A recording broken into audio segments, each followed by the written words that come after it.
Glória ao Pai, ao Filho e ao Espírito Santo, como era no princípio, agora e sempre. Amém. Hino ao Deus que socorre. Aleluia. Louva a Yahvé, ó minha alma. Enquanto eu viver, louvarei a Yahvé. Tocarei ao meu Deus enquanto existir. Não depositeis a segurança nos nobres e nos filhos do homem, que não podem salvar. Exalam o espírito e voltam à terra, e no mesmo dia perecem seus planos. Feliz quem se apoia no Deus de Jacó, quem põe a esperança em Yahvé, seu Deus. Foi ele quem fez o céu e a terra, o mar e tudo o que neles existe. Ele mantém para sempre a verdade, fazendo justiça aos oprimidos, dando pão aos famintos, e Yahvé liberta os prisioneiros. Yahvé abre os olhos dos cegos. Yahvé endireita os curvados. Yahvé protege o estrangeiro, sustenta o órfão e a viúva. Yahvé ama os justos, mas transtorna o caminho dos ímpios. Yahvé reina para sempre, teu Deus, ó Sião, de geração em geração. Aleluia. Glória ao Pai, ao Filho e ao Espírito Santo, como era no princípio, agora e sempre. Amém. Então, boa noite a todos, sejam bem-vindos à nossa quarta aula. Não gosto de falar o número das aulas, porque a gente vai acabando, né?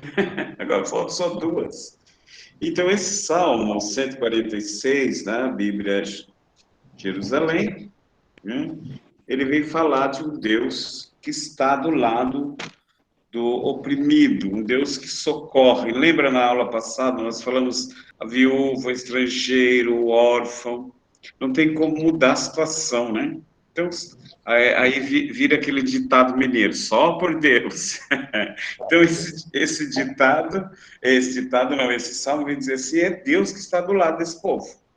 Porque a lei não estava, né? Às vezes nem o marido, nem a mulher. E hoje nós vamos consertar alguma coisa que foi gravada naquele vídeo. Eu falei que da Bíblia de Jerusalém, exaltei bastante a Bíblia de Jerusalém e errei no autor da outra, que ela foi concluída por volta de 1600, 1700. A Bíblia, o autor é João Ferreira de Almeida, e não da Silva, como ficou gravado lá. Eu falei João Ferreira da Silva, ficou lá. Então, essas duas são as mais antigas traduções que tem, e mais perto da cópia fiel. Tá bom? As outras a gente usa, claro, da CNBB é aqui no Brasil. Cada regional, cada conferência episcopal tem a sua tradução, tem o seu jeito, tá bom? Então, a mais estudada pelos protestantes é João Ferreira de Almeida, pelos católicos, a Bíblia de Jerusalém. Chegam perto da tradução original. João Ferreira de Almeida. Não, até é nova. Até é nova. Ela não chega perto, não. É uma tradução ecumênica, é diferente. Já entrou nela o ecumenismo. Que nem precisa, porque se a gente estudar de Jerusalém, você vai ver que ela é toda ecumênica, né? Então, aí outras coisinhas mais. Eu falei para vocês do livro, para vocês lerem no feriado, né? Os Amantes da Galileia. Um videozinho, não sei se vocês vão encontrar aí. José, o pai de Jesus. Olha aqui, vocês estão vendo? Eu estou mostrando aqui, né? Então, José, o pai de Jesus. Tobias Moretti, Stefania Rive, Ennio, são os atores que trabalham nesse vídeo, né? A história do homem que criou Jesus como se fosse seu próprio filho. É uma história muito bonita, né? Então, é edição especial da Bíblia Sagrada. Tem português, para quem gosta do inglês, também tem espanhol. São as traduções, né, desse vídeo aqui. É um excelente trabalhinho para você ver nesse dia chuvoso. pouco tempo, né? Tem 1 hora e pouco de duração. E ele é, claro, é uma versão, né? Muito interessante. E outro livro saiu agora, tá quentinho, muito gostoso de ler, né? É novinho ele. É do Darley Zanon, Simplesmente José. Muito bom. Esse é mais grossinho, viu? Esse tem 400 páginas. Mas ele nos ajuda, ele nos remete à Palestina também no tempo de Jesus. E o outro, ele é totalmente protestante, né? Que é sobre a mulher de Pilatos. Também fala da Palestina, dá um panorama, né? Para nós, sobre a Palestina. Sumiu o autor, uma autora americana protestante, então lá ela vai chamar Deus de Jeová, né? Mas aí, se a gente ficar preso a esses detalhezinhos, a gente também não sai do chão, né?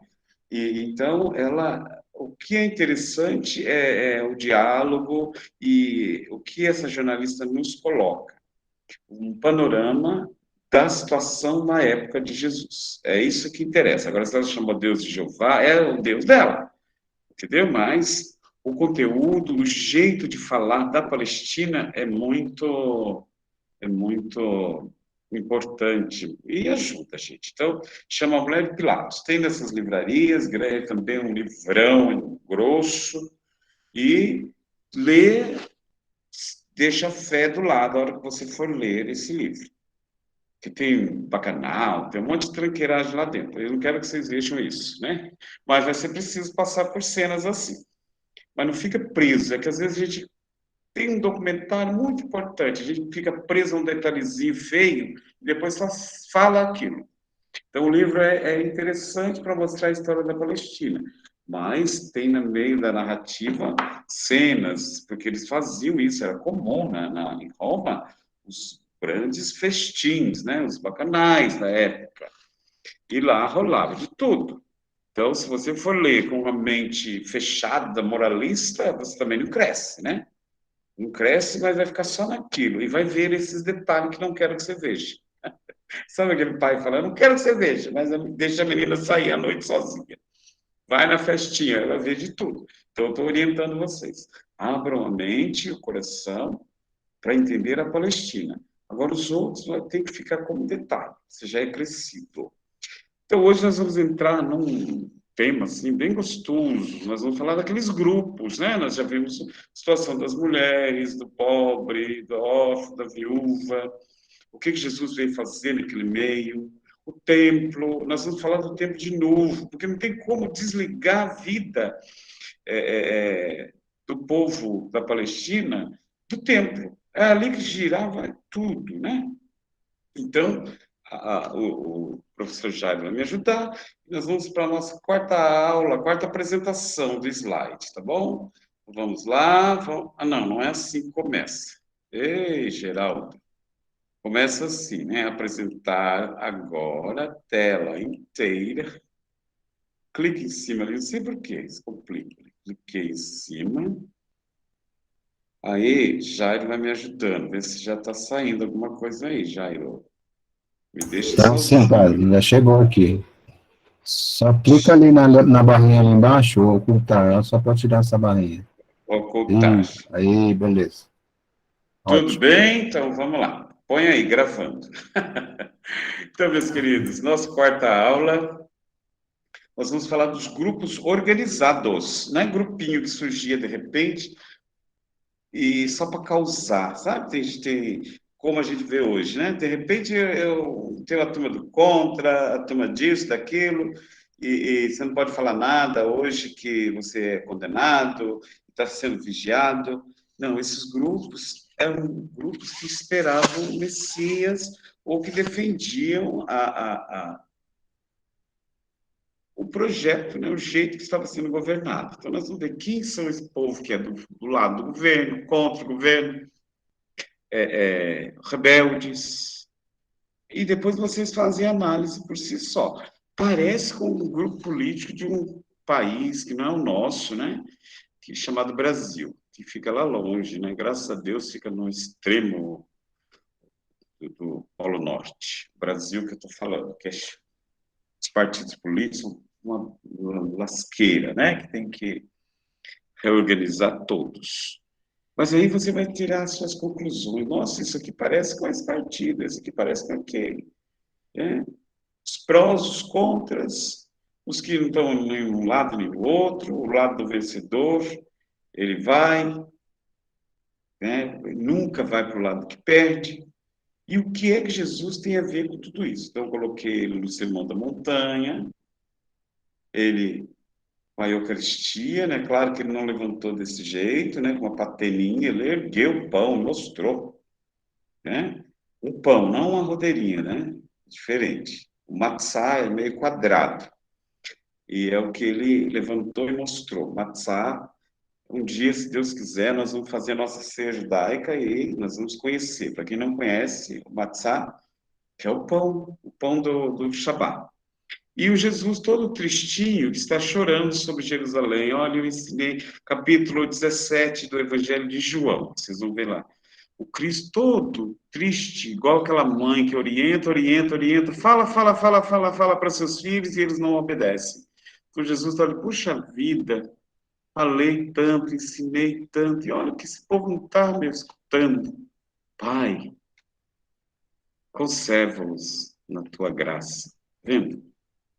Não amaldiçoa, e sim abençoa, né? Mesmo triste, sabendo que ninguém ouviu direito o que ele pregou, o que ele anunciou sobre Jerusalém, ele chora e pede para o Pai conservar unido, não largar. Então é um conselho para aquelas mães que têm aquele filho rebelde, não deixe ele nunca, corra atrás dele, tenta salvá-lo. Então, essa é a nossa missão de evangelizador, né? Orientar pai, mãe, catequista, a correr atrás das ovelhas que estão machucadas. Então, vamos ver. Centro do poder, sempre o templo. Em Jerusalém, o centro do poder é o templo. É lá que a vida do povo acontece. Quem que governa? O sumo sacerdote governa, assessorado pelas 71 pessoas que formam o Sinédrio, que é uma palavra hebraica, né? Sinedrim significa todo mundo junto, todos juntos. Daí surgiu também o nosso Senado.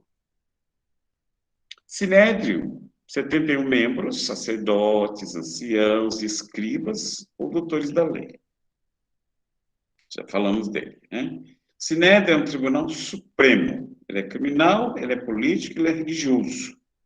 Não esqueça que na morte de Jesus, na sexta-feira, né, à noite, né, à madrugada, eles acionaram rapidinho o Sinédrio para fazer o julgamento de Jesus. E o sumo sacerdote, Caifás, e o genro dele, Anás, que coordenavam. Ah, padre, olha, agora estou começando a entender. E aí eles não entram na casa, não podiam entrar no palácio de Pilatos para não tornar-se impuro, porque eles não gostavam de Pilatos. E eles iam celebrar a Páscoa, então eles não entram, ficam do lado de fora. E levam para o governador. Então, criminal, político, levam para Pilatos. E religioso. Por quê? O Jesus dizia filho de Deus. Então, era blasfêmia. Então, tá vendo o julgamento de Jesus, como é que foi? Foi um criminal. Criminal porque ele se opunha ao imperador. Político.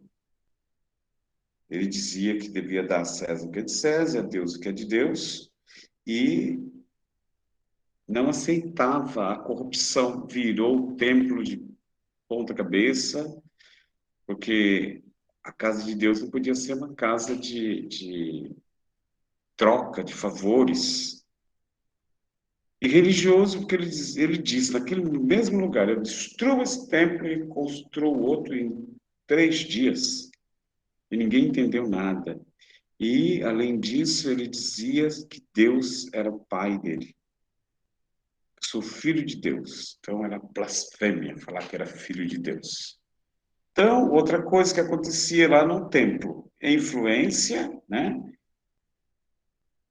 do templo era para todos os judeus. Tinham o templo como lugar supremo. Ah, mas não tinha só o sinédrio que governava, não. Tinha também o conselho dos anciãos. Era importante ser idoso, né? Porque a palavra tinha peso, a palavra tinha peso. E aonde que acontecia? Onde ficavam esse conselho? Os povoados. Decidir sobre o que eles faziam. Decidiam sobre as questões da comunidade. Nós vamos ver isso. Está lá embaixo, já marquei lá embaixo. O que mais? Caso de litígio ou transgressão da lei no campo, né, e as relações familiares. Então, o Conselho de Anciãos atuava nos pequenos povoados para decidir sobre questões comunitárias, litígio, transgressão da lei, né, desobediência, né, o litígio.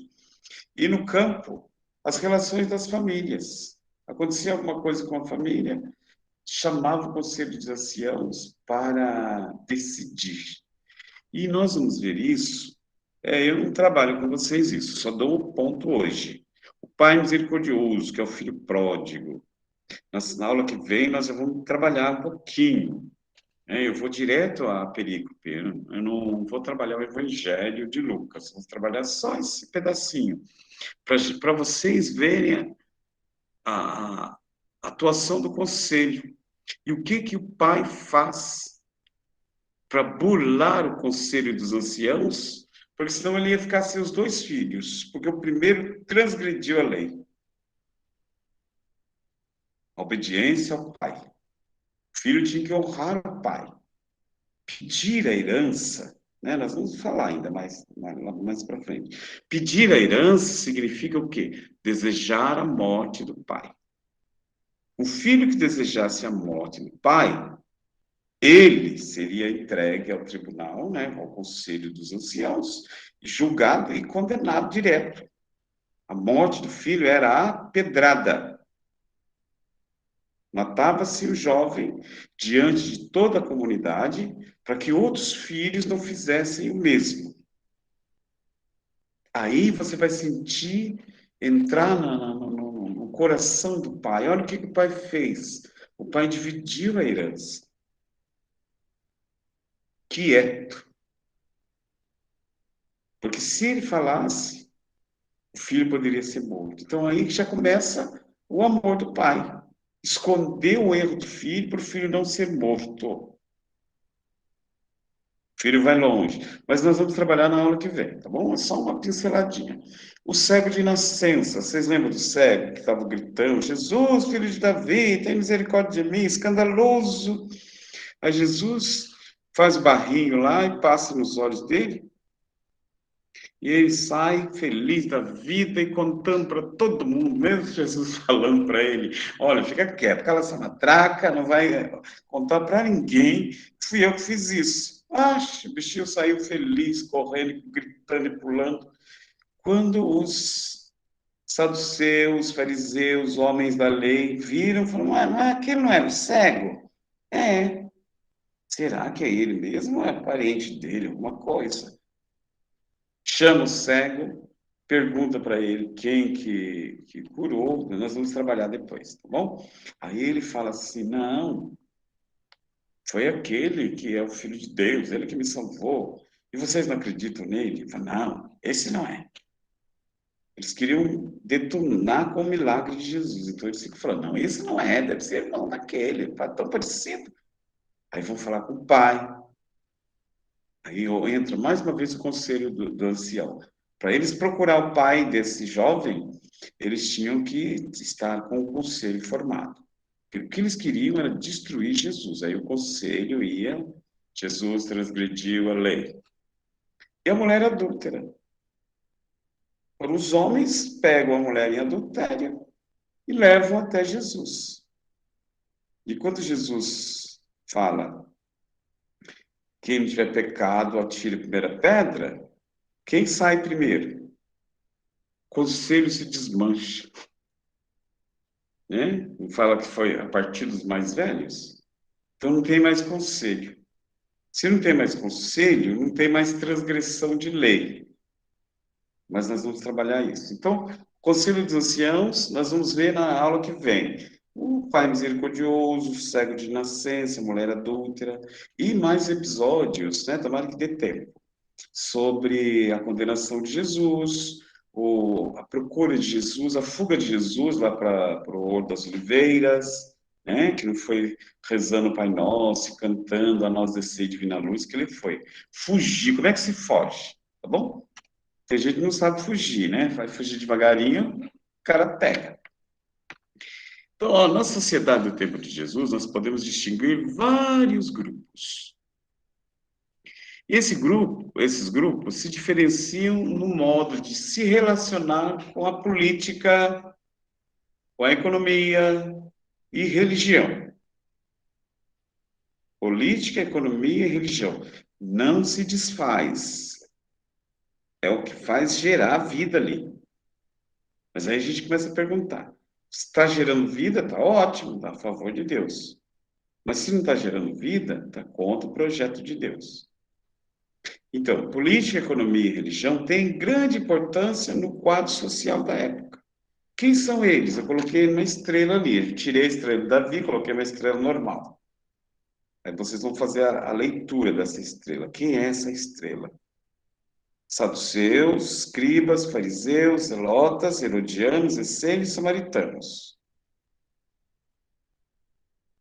Essa turminha aí do tempo de Jesus. Esse grupo. Não era um grupinho, não, era um grupão. Aí nós vamos espizinhar a vida de cada um, que nem aquela namoradeira que fica na janela olhando todo mundo passar na rua. Essa aula hoje nós vamos fazer isso.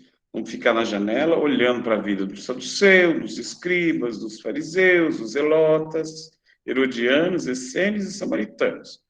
E perguntar e contar, para gritar para a outra comadre lá da outra janela. Olha, os grupos da Palestina no tempo de Jesus. Esse povo vai se meter na política, na economia e na religião. E ficava no pé um dos outros para ver se a lei estava sendo cumprida.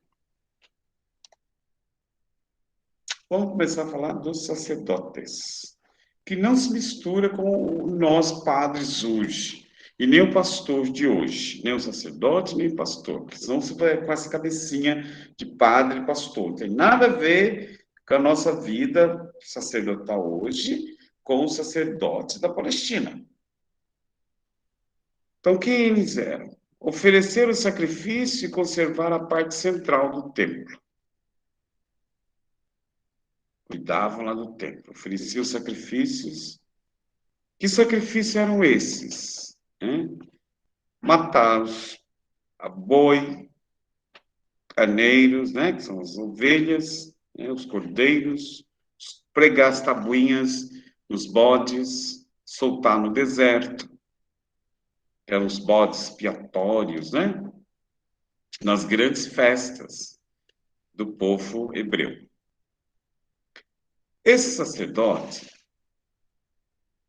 eram hereditários. Passava de pai para filhos, transmitido por hereditariedade. A esposa do sacerdote tinha que ser judia. O filho tinha que ser normal, física e mentalmente, para poder ser sacerdote. Então, um sacerdote louco ou aleijado. Por quê? Física, porque se tivesse faltando pedaço, era um castigo divino, não era assim que eles pregavam na lei? Então, um menino que tivesse faltando uma parte, ele era, a família inteira tinha pecado. Se não foi ele, foi o pai dele, segundo a lei deles. Então, se o sacerdote tivesse um filho, faltando uma mão, uma perna, um olho, não podia ser sacerdote. E meio pancada, né? Problema mental, também não ia assimilar, aprender as escrituras, né? A Torá. Então não podia ser sacerdote, não ia conseguir matar, né? Um boi para o sacrifício. de novo, a vida do sacerdote. O que eles faziam? Ofereciam sacrifícios e cuidavam da parte central do templo, da administração. Transmitido por hereditariedade, passava de pai para filhos. A esposa do sacerdote tinha que ser judia. Então, só era sacerdote quem já tinha na herança e era casado com judia. Filho, para ser sacerdote, tinha que ser perfeito. Aí você vai entender também o sacerdócio de Cristo, né? Sem mancha, né? Sem defeito.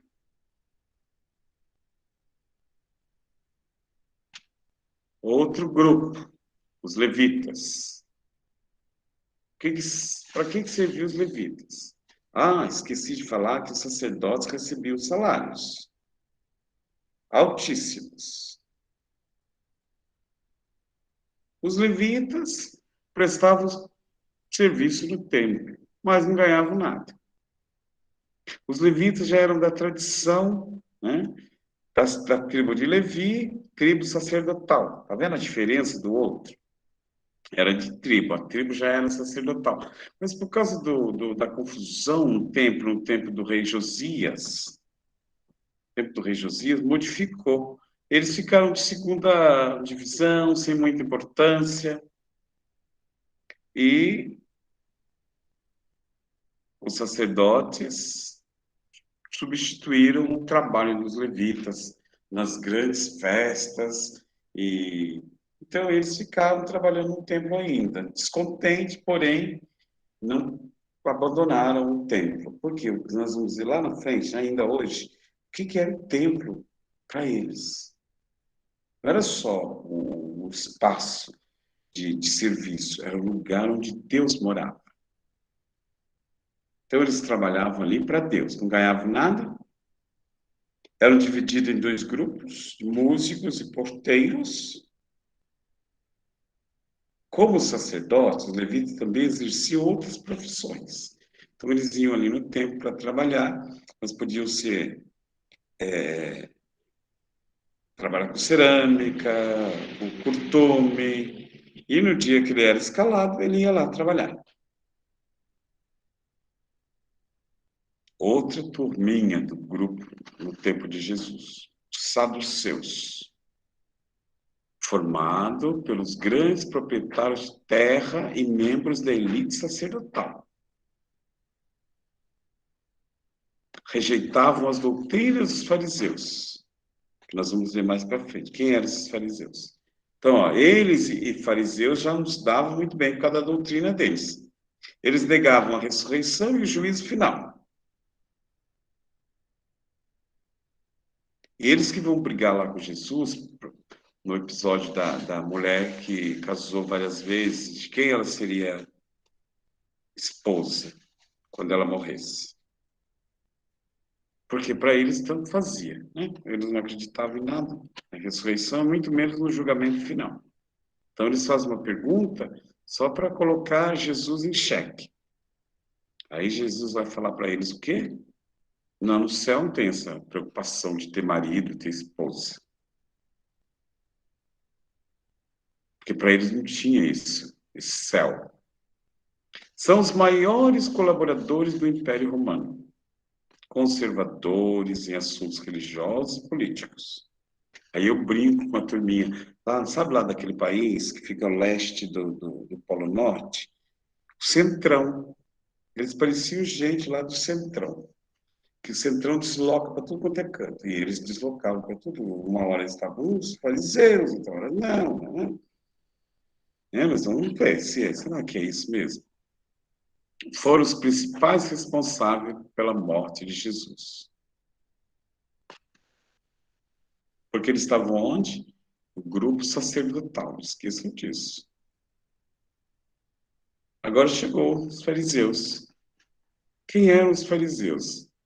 Religiosos leigos, tradicionais, tinham fama de acumularem méritos perante a lei e a religião.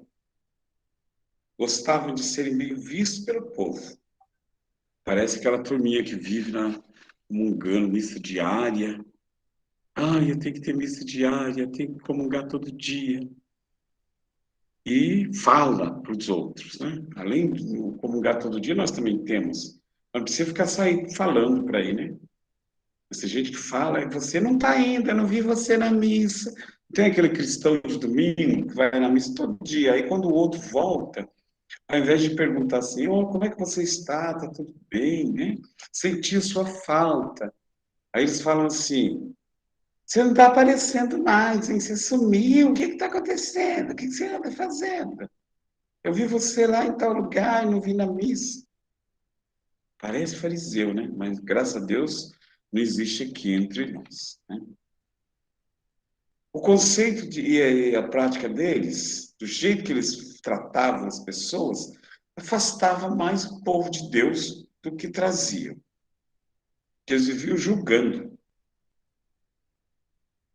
O que eles praticavam não era nada do que a lei de Deus que eles pregavam. Eles não diziam que a misericórdia de Deus para eles e nada era a mesma coisa. Que Deus, né, influenciava na vida das pessoas. Sua influência era extraordinariamente grande na religião e na sociedade. Eles, você está fazendo isso por quê? Quem decide, né, sobre a vida é um sinédrio, não é Deus. Então, como é que eles acreditavam em alguém assim, né? Como é que eles podiam ser representantes da religião se eles não acreditavam num Deus misericordioso, num Deus compassivo? É a famosa dente por dente, olho por olho. Olha aí. Eles acreditavam na predestinação. O que é isso? Se fulano nasceu para morrer com um acidente de carro, foi Deus que quis. Sabe aquela mania de falar que foi Deus que quis? Você está predestinado já. Fracasso. Mas diferente dos saduceus, eles acreditavam na ressurreição. E o messianismo, o que é o messianismo? Não é esperar Jesus, é um movimento de libertação do povo. O povo chamava messianismo. Messias era o grande libertador. Então eles esperavam o Messias. Que Messias eles esperavam? Vamos ver aí. O Messias político e espiritual. Que colocasse fim àquele tempo horroroso que estava acontecendo de massacre e transformasse Israel. Da onde que ia vir esse Messias? De Davi. Da descendência de Davi. Então, o poder, né? Vinha com poder e glória. Olha o que eles gostavam de observar: a lei, a oração e o jejum. Isso tudo ajudava a chegar logo o Messias. Então, eles ficavam cobrando das pessoas: você tem que seguir a lei direitinho, você tem que orar, você tem que fazer jejum. São essa turminha que critica Jesus por causa do sábado. Jesus cura o homem que está em água na barriga, na mão, né? Num dia de sábado. Jesus, o jejum, ele fala assim: olha, por que nós, os discípulos de João, fazem jejum e os teus não? Então, para eles, quanto mais observasse a lei e rezasse e fizesse jejum, mais logo chegaria esse Messias. Olha aí, muitos doutores da lei são fariseus.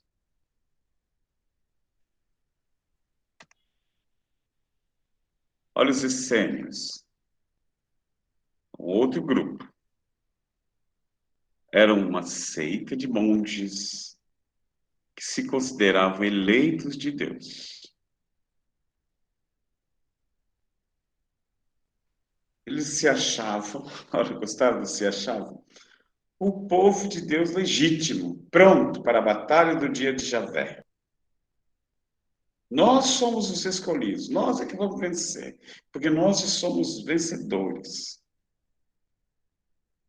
viviam em pequenos grupos, né, em pequenas comunidades, e tinham regras de vida comum. Tinham rituais próprios de tomar banho, o jeito de tomar banho, o jeito de comer, né, nas refeições, tinha o batismo, comunhão, tinha as abluções, o jeito de lavar a mão, os talheres, e eram contra os romanos. Eles eram contra os romanos, porque os romanos oprimiam o povo, e eles não gostavam disso. Os essênios defendiam alguns princípios morais que para eles eram bem definidinhos. E eles observavam. Que princípios eram esses? Honrar a Deus acima de tudo. Aí a gente começa a fazer paralelo com o nosso jeito de rezar também. Honrar, amar a Deus sobre todas as coisas. Honrar a Deus acima de tudo. Não praticar o mal e promover o bem. Amar o próximo como a ti mesmo. Não praticar o mal e promover o bem. Ser justo com todos os homens. Ser fiel uns aos outros. Obedecer às autoridades constituídas. Nunca praticar negócios ilícitos. Defender a verdade e denunciar a mentira. Não é bonitinho isso? Muito bonito, né? Por isso alguns confundiam Jesus como um essênio também. Que a prática deles ali, ó, quase igual. Por que o padre falou quase igual? Depois nós vamos ver mais para frente, né? Só você ver o Sermão da Montanha, e ver os mandamentos, né? E comparar com isso. Da onde eles tiraram isso e o que Jesus anunciava. Tem uma coisinha que diferencia os essênios da turma de Jesus. Olha como é que eles eram organizados. Ó. A organização da comunidade lembra muito das ordens religiosas cristãs. Graças a Deus tem muitas que já se modificaram, né? Para entrar em determinada ordem religiosa era tão difícil e às vezes até hoje ainda é difícil. Então, condições bem rígidas, duras, não é para todo mundo. Tempo de noviciado, né, de aprendizado, de descoberta da congregação, do jeito de ser. O noviciado é para aprender como é o grupo. Tinha um governo próprio. Aí a gente vê assim, tem o superior, né, o prior, tem o abade, a abadesa, superior, amado não sei o quê, né, já estou trazendo para os dias de hoje, brincando, né? Mas eles também tinham, quem é que manda nessa congregação, quem é que é o ecônomo, quem é que faz isso. Então, a hierarquia dentro do próprio grupo. E as disciplinas severas, os rituais de purificação, ceias sagradas comunitárias. Ali, ó, entre eles já tinha missa, tá vendo? Ceias sagradas comunitárias. Padre, como é que tinha missa? Jesus não tinha nem morrido ainda. O jeito de se lembrar deles. Eles já faziam as suas ceias. Porque os judeus também faziam antes de Jesus. Jesus fez também a ceia. Então, eu não penso que a ceia só aconteceu depois da morte e ressurreição de Jesus, que a gente chama de missa. Não, isso acontecia antes. O que era a ceia? Eles sentavam, liam as escrituras, conversavam entre eles e depois faziam a profissão de fé no que eles acreditavam e comiam e repartiam com quem não tinha. Parece com a nossa. Quando eu estiver trabalhando com vocês sobre eclesiologia, aí nós vamos falar até no quarto século, como é que era tão gostoso ser de Jesus Cristo. Depois começou a ser um pouco mais complicado, né? Um pouco mais perseguido, um pouco mais complicado, mais difícil, que foi dificultando tudo. Cristo, que era o sol, passou a sumir, né? E virou Papa, aquelas grandes confusões na história da igreja. Um Papa queria aparecer mais do que o outro. Tinha 5 bispos, então, mandavam mais que o príncipe. Mas isso aí em outro tempo, história da igreja. Mas a organização do essênio é assim. Difícil de entrar, tinha que aprender como é que eles eram, que era um noviciado, entender a ordem do governo, sua hierarquia, sua disciplina, como é que era, os rituais de purificação e a ceia, né, que eles faziam, as celebrações. E eles não acreditavam na ressurreição. Aí difere de Jesus Cristo, que diz, eu sou a ressurreição e a vida. Quando ele fala, eu sou a ressurreição e a vida, puxa vida, Jesus acabou com eles ali. Olha aí os zelotes. Eles eram zelosos ou fanáticos. Representavam a ala mais radical dos fariseus. Utilizavam-se de armas e formavam grupos revoltosos para combater, né, contra os romanos. Parece aquela turma de políticos, assim, o prefeito está governando bem e resolve fazer um viaduto. Aí o outro ganhou a eleição, vai e destrói o viaduto porque não foi ele que fez. Tem gente assim, não, lá naquele país que eu falei para vocês, não aqui. E vai ter uma passeata de romanos, né? Com aqueles carros bigas, corrida de bigas, e tem uma outra turma que fica na avenida para destruir aquela corrida. Porque nós somos perfeitos, o nosso é o melhor. Então destrói o que é o do outro. Os zelotes eram assim. Eles eram revoltados, fanáticos.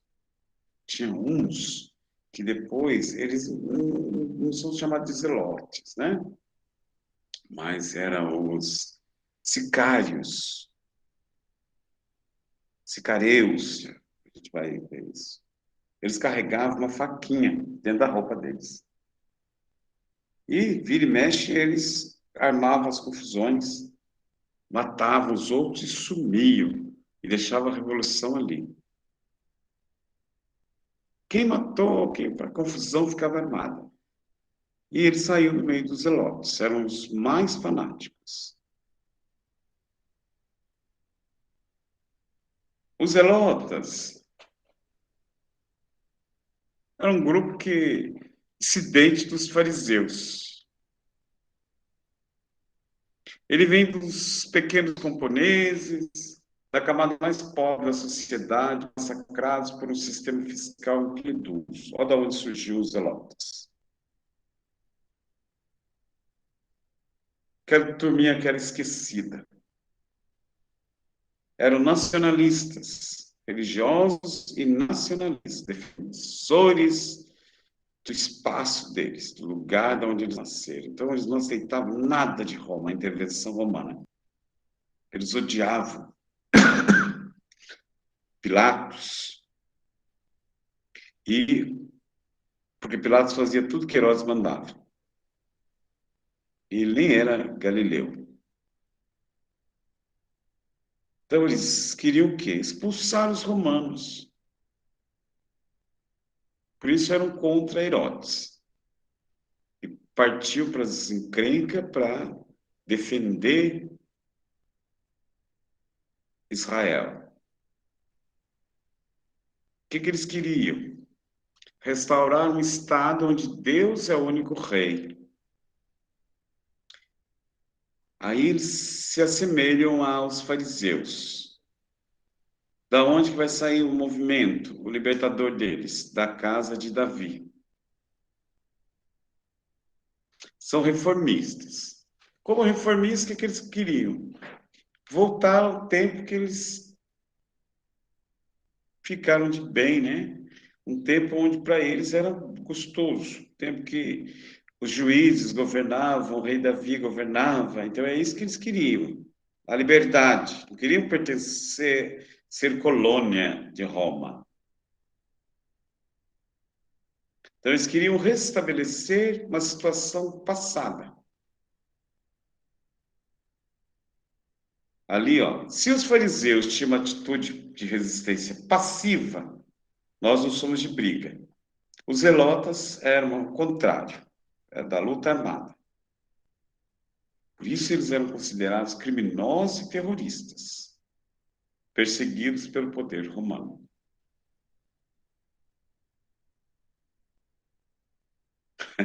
Olha aí. Entre os apóstolos de Jesus, provavelmente, 2 eram zelotas. Simão, o cananeu, viu? Não é Simão Pedro, não. Simão, o cananeu. E a festa de Simão Cananeu é no dia de 28 de outubro, junto com São Judas Tadeu. Só que São Judas Tadeu ficou tão popular que esquecem até do São Simão. Mas dois celebram no mesmo dia. Conta a lenda que Simão, né, o São Simão, ele foi cerrado, né, ao meio. A morte dele foi tão triste. Ele foi cerrado ao meio. E na iconografia, ele está olhando, ele tem a palavra de Deus, que significa que a palavra não pode ser esquecida jamais. A palavra de Deus é luz que ilumina e que dá força para você acreditar, então ela abastece sua fé. E então ele tem o livro na mão e tem o serrote, né? Uma espadinha, né? Um sicar em forma de serrote, com o qual ele foi cortado pelo meio. E o outro, Judas Iscariote. Eu achei essa imagem assim dele meio torcidinha, com um saquinho de moedas na mão, né? Para lembrar ele vendendo Jesus pelas moedas. Porque o outro desenho que tem dele é ele beijando Jesus, né? Então, que é o beijo da traição. São os 2 desenhos que a gente tem do Judas, o Judas Iscariotes. Agora o Pedro, né? É o outro Simão. Pedro esquece que Pedro é apelido que Jesus deu para Pedro, para Simão. Então, Simão parece adotar certos métodos dos zelotas. Por quê? Por que será, hein? Quando a gente estiver estudando cartas católicas, eu vou falar do Pedro, mas hoje eu vou dar uma palhinha para vocês, né? Por que Simão Pedro parece, né, que com os zelotas? Porque o estupim curto que ele tinha e o corte lá que ele fez na orelha do Malcos, do sacerdote Malcos, né? Ele tinha um sicar na mão, né, que era aquela faquinha, que todo zelota andava com ela embaixo da túnica. Na hora da Revolução, eles cortavam a pessoa e sumiam, então ninguém sabia quem tinha a arma. Eles carregavam ela sobre a túnica. E porque da onde que saiu aquela arma na mão de Pedro? Hum? Agora vamos falar dos herodianos. Quem foram? Foram colaboradores do rei Herodes. Por isso já carrega até o nome dele, um grupo de herodianos, um grupo que gosta do rei Herodes. Eram funcionários da máquina do Estado. Muitos não eram romanos, muitos eram judeus, que se beneficiavam com o regime. Eram bajuladores, olhos e mãos do rei. Tudo que acontecia, eles denunciavam. Tudo era para o rei. Então, claro que eles tinham os seus benefícios, por isso eles eram verdadeiros bajuladores. Então, herodianos, a turma do rei Herodes, a turma da situação. Agora nós não estamos vendo um grupo, estamos vendo um povo, né? Os habitantes da Samaria, que foram considerados grupos, né? Mas eles tinham o espaço deles, o lugar deles, a Samaria. Considerados pelos judeus como hereges e pagãos. Para os judeus, os samaritanos eram uma mistura de povos pagãos com sangue judeu. E por isso mesmo eram tidos como gente pecadora, por causa da mistura de raça. Eu sempre falo brinco, né, que a Samaria e a cidade de São Paulo. Não tem gente, tudo quanto é canto do mundo vem morar em São Paulo. E aí eles casam entre eles, né? E aí a cidade de São Paulo se torna uma cidade mista, né? Plural, né? Cheio de gente, todo quanto é raças e nações. A mistura de fé, a mistura de credo. Será que nós somos um povo pecador? Seguindo a ideia judia, né, judaica da época, a cidade de São Paulo era pior do que Sodoma e Gomorra, que tem muita mistura. Porque eles iam só pela interpretação da lei, tá bom?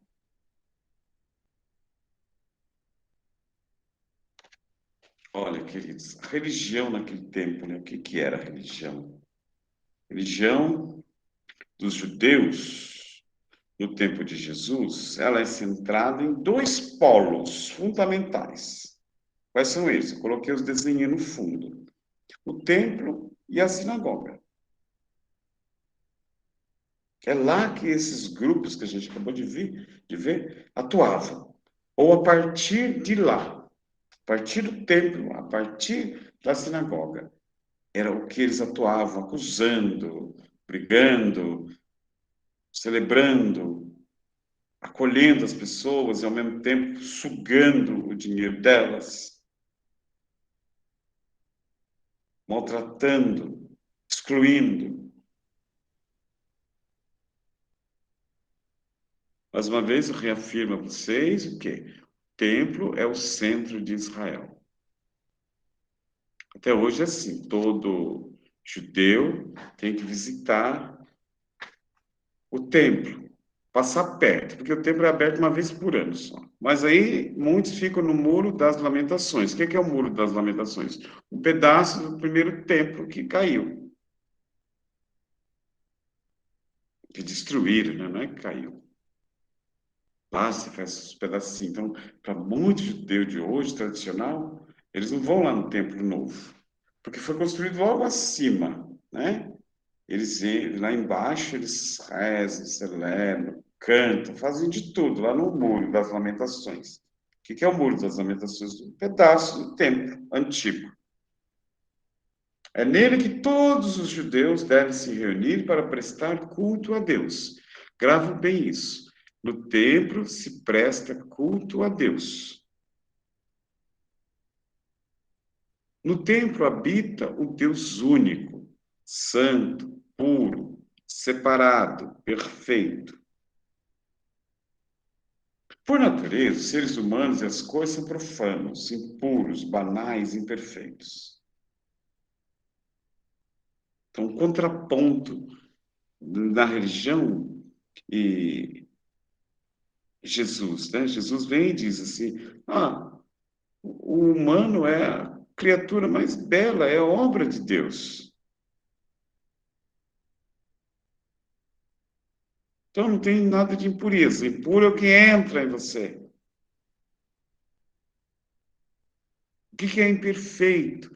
Jesus coloca essas situações para eles pensarem, mas eles não queriam pensar, porque o tempo é que decidia. Então, a única forma de se purificar é aproximar-se de Deus. Então, eles colocavam essa norma, né, da impureza e tinham que trazer as pessoas até o templo. Por quê? Porque lá que estava Deus.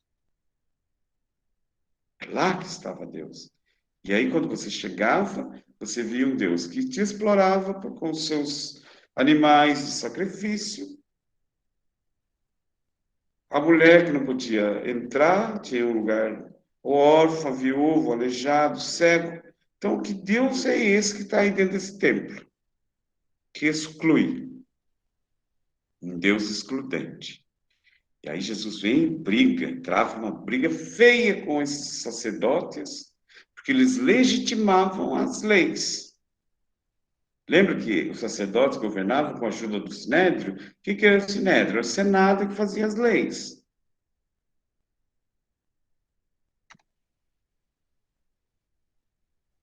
O ser humano se torna mais puro quanto mais perto estiver de Deus, portanto, do templo.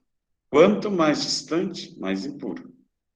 Então, era o meio de atrair as pessoas para Deus, atraindo as pessoas, atraindo o sacrifício, atraía também os holocaustos e atraía o dízimo, a cobrança das alfândegas. Então, as festas, o templo, eu não sei se eu falei já para vocês, mas subia, né? As verbas e as taxas, elas eram triplicadas quando aconteciam as festas. Porque o templo ganhava muito, porque tinha muita gente. Que a premissa era essa: o ser humano se torna mais puro quanto mais perto estiver de Deus. Quanto mais distante, mais impuro. E aonde que está Deus? No templo. Tá vendo? No templo habita o Deus único, santo, puro, separado e perfeito. Então, o meio de atrair o povo para o templo, para dizer, se você ficar longe do templo, você fica longe de Deus. Se você ficar longe de Deus, você fica impuro. Se você vem para o templo, eu sei quem você é, você tem que pagar os dízimos, segundo o costume.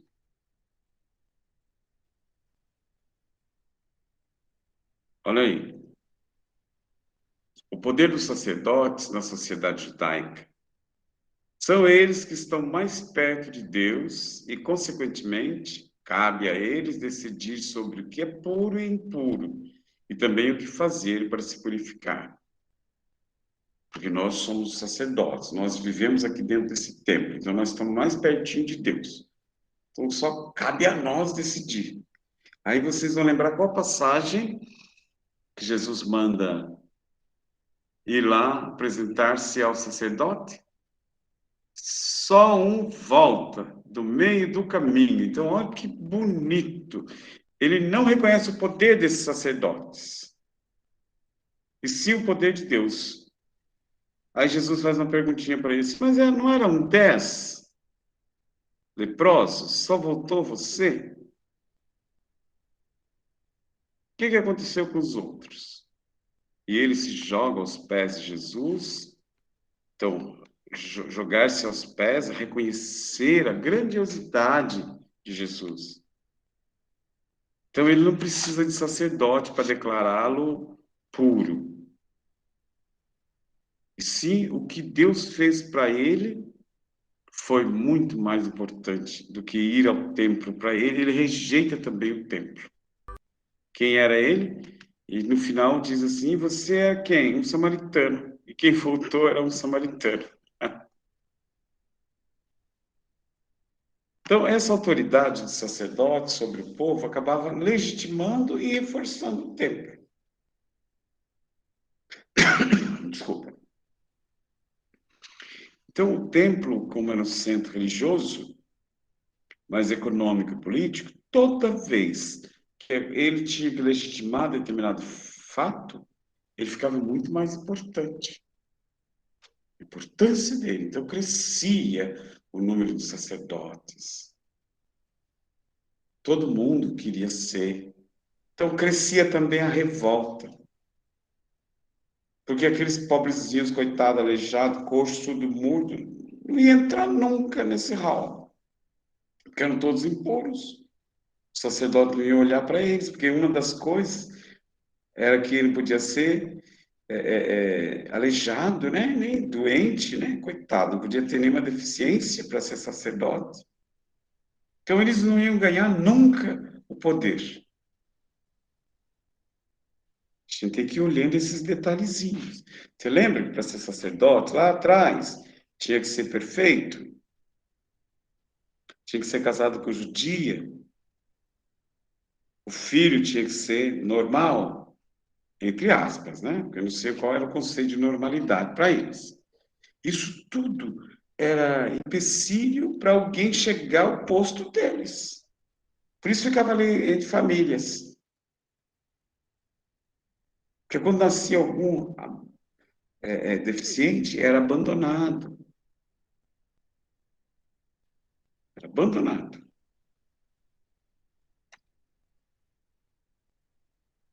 Outra coisinha, queria que vocês gravassem.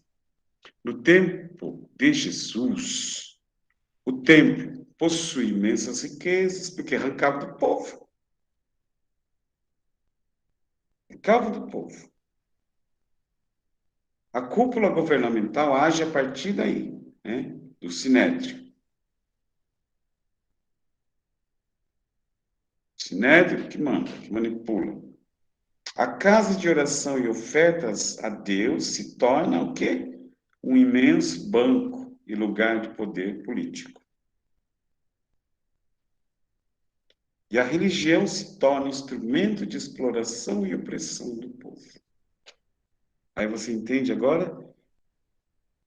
Jesus brigando com os vendilhões lá do templo?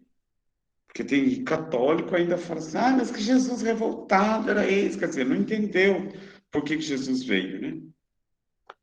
Aí fala essas asneiras, né? Jesus estava revoltado e chicoteou todo mundo. Não. Não era uma coisa pessoal. Era uma coisa para o povo. Era uma situação que ele viu, sentiu e veio. E entrou em defesa, jogando tudo que estava lá fora. Porque como vocês podem fazer a casa de meu pai, uma casa de oração, um covil de ladrões? Ali começa o quê? Ele afrontou o quê? Autoridade. Que autoridade ele afrontou? Civil, política, né? É criminal, política e religiosa. Que ele vai falar, casa de meu pai. Ué, o templo não é a casa de Deus? Que pai é esse? Você é filho de Deus? Começou a blasfêmia. Covil de ladrões. Então já mexeu no tesouro. Mexeu no sinédrio, porque chamou o sinédrio de covil de ladrões. Então, mexeu na política, mexeu no econômico, mexeu no religioso.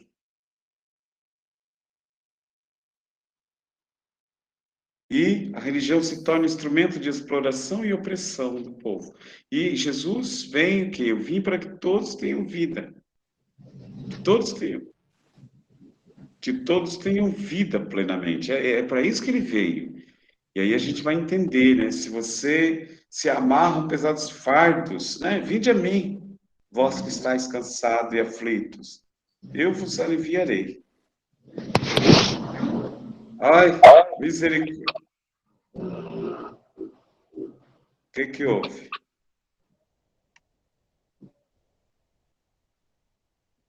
Pronto. Parou o barulho. É que, meu Deus. O templo, meus queridos, é o centro de toda a vida de Israel. É o lugar de culto e o povo o frequenta principalmente por ocasião das grandes festas. Quais são as principais festas do judaísmo? Nós já falamos e eu escrevi na apostila. Pentecostes, que lembra o quê? A entrega das leis, né? Moisés. Sukkot, a festa das tendas. E não, tabernáculo. E a Peshá, né? Que é a Páscoa, a saída deles do sofrimento para a vitória. Então, as grandes festas. Depois, claro, eles têm as outras, o Purim, Rosh Hashanah e Yom Kippur. Então, eles são pequenas festas. Mas as três grandes, né? Pentecostes, Tabernáculo, né? Sukkot e a Peshá. Na vida comum, o centro religioso é constituído pela sinagoga. Então, mas aí a gente tinha que ir para o culto todo dia. Não. A gente vai na sinagoga nos finais de semana. Mas é obrigatório, uma vez por ano, você ir ao templo. Por ocasião das grandes festas. Mas nas festas menores, a vida rola, a vida continua. Aonde? Na sinagoga. Nos pequenos lugares, pequenos aldeias, pequenos povoados. Aí eu brinco sempre com os meus alunos. E vou brincar com vocês, que são os meus alunos atuais. Nem todo dia você vai, todo final de semana, você vai para Aparecida do Norte para celebrar, né? Você vai na sua capelinha que tem ali perto da sua casa, na sua paróquia. Nem todo dia você vai na Catedral da Sé. Mas você vai na paróquia perto de você. Então eu fiquei brincando assim. Templo, um lugar maior, né? Quem manda mais, lugar do poder, lugar da decisão. Mas não pode brincar com hoje, não pode trazer muito para hoje, que está muito tá errado. Mas o templo tinha de tudo lá. E na sinagoga já não tinha tudo. Os sacrifícios de matança de animais não eram feitos nas sinagogas. E não são feitos até hoje. Tem uma sinagoga gostosa, vocês podem passear nela aqui em São Paulo. Tem uma na Paulista e uma lá perto Ai, como é que chama? Perto da Cúria, lá debaixo da Cúria, lá tem uma sinagoga. Ali perto do shopping Folha. Higienópolis. Higienópolis, Higienópolis é um lugar, são muito gostosos, eles são acolhedores, são bonzinhos, eles aceitam a gente, né? Eles não aceitam só a religião, o seu jeito de ser, mas eles se orientam, eles explicam, não tem aquela ignorância do tempo antigo, eles são bem acolhedores, né? Desde que você não olhe para a filha deles, nem para o filho deles, para misturar as raças, eles te aceitam. Então, na vida comum, o centro religioso é constituído pela sinagoga, que está presente nos lugares menores. Como é que é a sinagoga? A sinagoga é o lugar onde o povo se reúne para oração, para ouvir a Sagrada Escritura e para pregação. Tinha pregação, oração, escutar a Torá e pregação. Qualquer israelita adulto pode fazer a leitura do texto da Sagrada Escritura na sinagoga e pode escolher o texto que quiser. Você vai lembrar o quê? Jesus, quando chega na sinagoga, escolhe o texto do profeta Isaías e faz a leitura. E ele faz tudo, né? Faz a leitura e depois faz a interpretação. Olha, hoje está se cumprindo o que acabaste de ouvir. Outra coisa, ele estava falando sobre ele, né? Eu vim proclamar um dia de graça. Eu vim libertar os cativos. Tá bonito esse pedaço, muito gostoso. Então, ó, qualquer israelita adulto, Jesus adulto, vai lá na sinagoga e faz a leitura, no dia de sábado. Depois da leitura, também qualquer adulto podia fazer a pregação. Explicava o texto e relacionava, né, com a sua vida, né? Agora, ó, linha de baixo, presta atenção. Depois eu vou mandar esse slide para vocês. Em geral, o que eles faziam? Exaltava-se a Deus e procura-se dar uma formação para a fé do povo, convidando o povo a viver segundo a lei. Gravaram? O que eles faziam? Exaltava-se a Deus e procurava dar uma formação para a fé do povo. E onde é que entra o sacrifício? Não tinha sacrifício na sinagoga. Quem que executava os sacrifícios? Os sacerdotes. Falei bem baixinho. Os sacerdotes. Agora vamos continuar ali. A curiosidade, o gancho. Embora qualquer adulto possa, né, presidir uma reunião, nem todos podiam fazer. E nem todos faziam. Alguns eram analfabetos. E outros se achavam inferiores para fazer comentários, né? Eu não posso ler as escrituras. Eu não posso. Tem cristão hoje que tem essas mentalidades horrorosas, né? Às vezes a gente chama assim, você gostaria de ser ministro da Eucaristia? A gente prepara. Eu não sou digno de distribuir a Eucaristia. Então, está dando um tabefe quando você encontra aquele cara que você convidou e na fila de comunhão. Se não é digno de distribuir, não é digno de comungar também. A gente que adora ser inferior, né? Tem muito cristão que não cresce. Vai à missa todo domingo, mas fica com aquela mentalidade de inferioridade, sabe? Parece que Jesus não libertou. Então, ó, nem todos faziam porque ficavam com aquela mentalidade de que, porque alguém enfiou na cabeça deles que eles eram inferiores e eles cresceram com complexo de inferioridade, de coitadinhos. Tem muita gente que você convida para trabalhar nas pastorais. Eu acho que eu não dou conta, eu não tenho jeito. Claro, a gente não pode fazer aquilo que a gente não sabe, mas aqui a gente pode aprender. Nossa, eu já entrei num campo, né, que não tem nada a ver. Mas vamos voltar aqui para a aula, Geraldo. Volta. As reuniões acabam sendo, então, sempre animadas. Quem que era um animador? Doutores da lei e fariseus. Eles moravam nas pequenas cidades.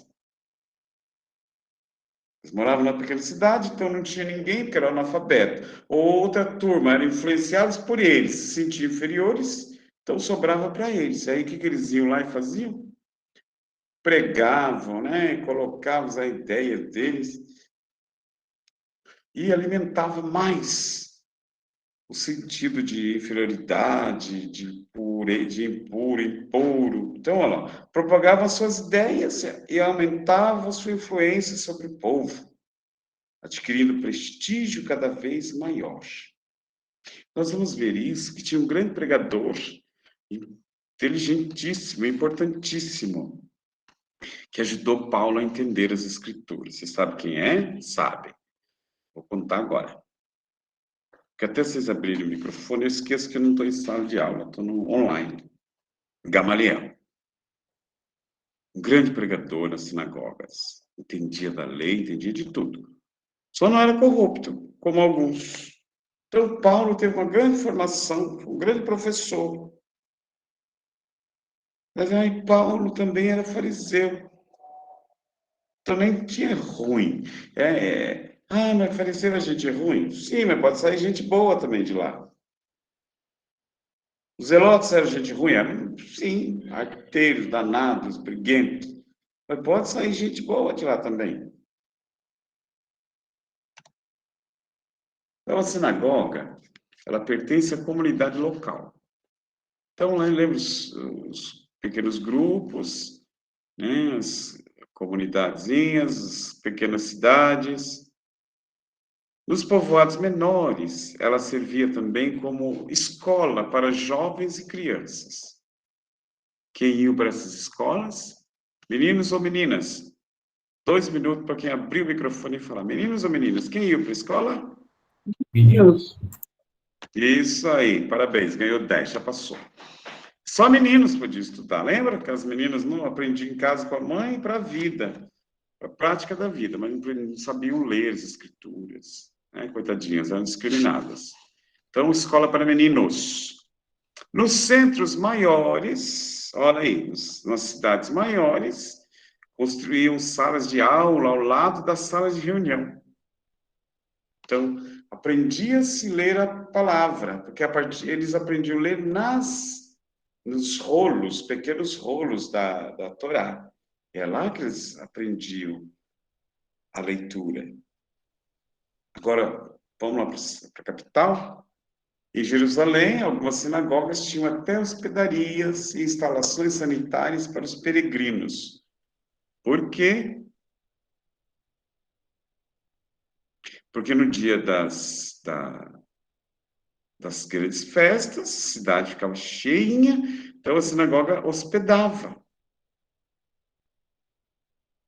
A sinagoga hospedava. Agora são comentáriozinhos que a gente já vai abrir a sala para conversar com vocês. Então, Jesus de Nazaré viveu na Palestina, tá bom? Com todo esse contraste que nós vimos agora, cada um pensando de uma maneira, cada um querendo fazer Deus ao seu jeito, Jesus viveu ali. Não podemos desvincular isso da história dele. Não caiu do céu já pronto, pendurado na cruz, não. Ele cresceu ali. Filho de Deus, mostrar o rosto materno e humano de Deus, que é o Pai. Aí eu coloquei, né, Maria e José, os jovenzinhos. Essa turma foi de um teatro lá da paróquia Santo Alberto Magno. E é uma comunidade chamada Nossa Senhora de Fátima, lá na favela, perto do 15 da Raposo Tavares. Esses dois jovenzinhos são de lá. Foi com alunos da... Quando eu morava na Santa Maria Gorete, a gente tinha missa em espanhol, missa em inglês, missa em francês, de alunos da USP. Então, cada dia da semana, a gente ia em lugares, né, paróquias ali por perto, que a gente celebrava na língua deles, e eles vinham. Então, é uma comunidade jovem muito forte, e eles trabalhavam, na inserção deles era no meio das favelas, que não pode falar hoje, né, senão não conta que eu falei favela, no meio da comunidade. Então, tinha uma comunidade chamada Nossa Senhora Auxiliadora,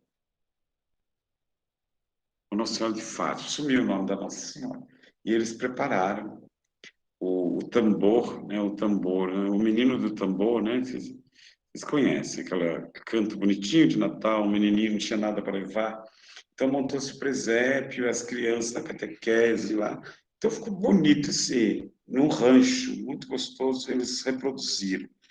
Então são crianças dessa favela, e esse menino barbutinho é o Juan, é um menino do Peru, é o Juan, que fez o José.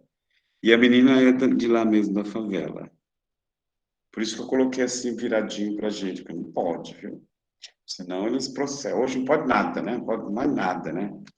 Então, para mostrar o presépio que o São Francisco criou, para mostrar essa misericórdia do Pai, um Pai que abraça, um Deus menino, que vem para trazer a luz e a harmonia a um povo que estava desfavorecido. Aí Jesus, mal nascer, né, ali, curando o cego. Tem gente olhando ali, indignado, olha a carinha do outro. Tem um lá que tá com a mão assim, ó, dizendo assim, não quero nem ver, quero nem ver o que Jesus está aprontando. Tá vendo aqui, uma mãozinha ali? Ele vai ao encontro do doente, do pobre, do pecador, do pescador, da mulher, acolhe a criança, o leproso, o cego, o possesso. Mostra a todos o quanto Deus é presença libertadora. Ele mostra a todos o quanto Deus é presença salvadora. E como é que ele mostra? Agindo no meio do povo. Não dá para rezar para a fome acabar. Você tem que fazer campanha e pedir para o povo trazer alimento para dar para as crianças. Não dá para ter aquele ditado horroroso que eu nem gosto, assim. Dê a vara e ensine a pescar. Não, mas até o cara chegar no rio com fome, ele morre. Então, dê comida para ele, depois você conscientiza.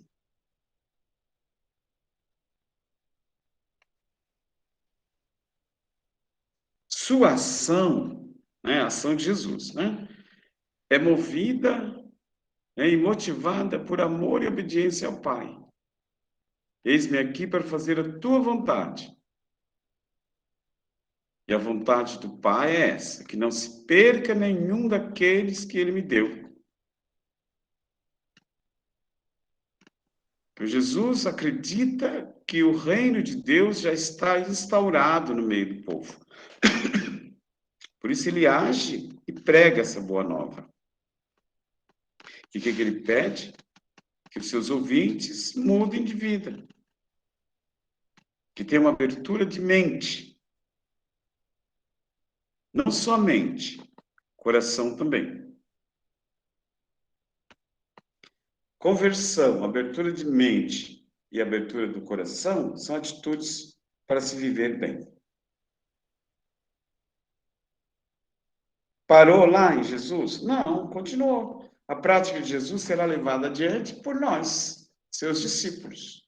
E na época, depois que ele morreu, foi levada adiante por seus discípulos, com a chegada do Espírito Santo, que ele vai falar que é o Paráclito, que é o defensor. Que aí nós vamos ver quem que é o Paráclito, quem é o defensor. É o Goel, lá do Antigo Testamento, Goel, um Deus que defende. E ali, Paráclito, no hebraico, Goel, no grego, Paráclito, que, no bom português, advogado. Para que servem os bons advogados e honestos? Para sua defesa. Isso é, se você aprontou alguma coisa contra o seu advogado, se ele for bem honesto, ele deixa a causa, vai caçar o outro, que eu não vou te defender porque você não merece. Mas aí o advogado só visa o dinheiro, ó, 60%, 40%. Olha eu falando mal de advogado, daqui a pouco estou eu preso ou perco a aula, né? Vai que o meu diretor é um advogado. A prática de Jesus será levada adiante pelos seus discípulos, com a chegada, então, do Paráclito, que é no Novo Testamento. Goel é um Deus do Antigo Testamento, vocês já viram, né? Em nenhum minuto nós vamos chamar o Espírito Santo do Antigo Testamento de Paráclito. Mas é a mesma força, é a mesma figura.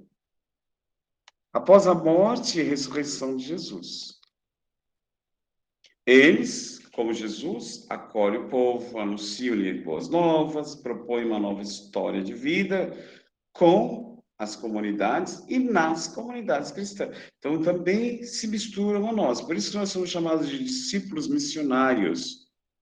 Porque nós ajudamos, né? Se não ajudamos, temos que fazer isso.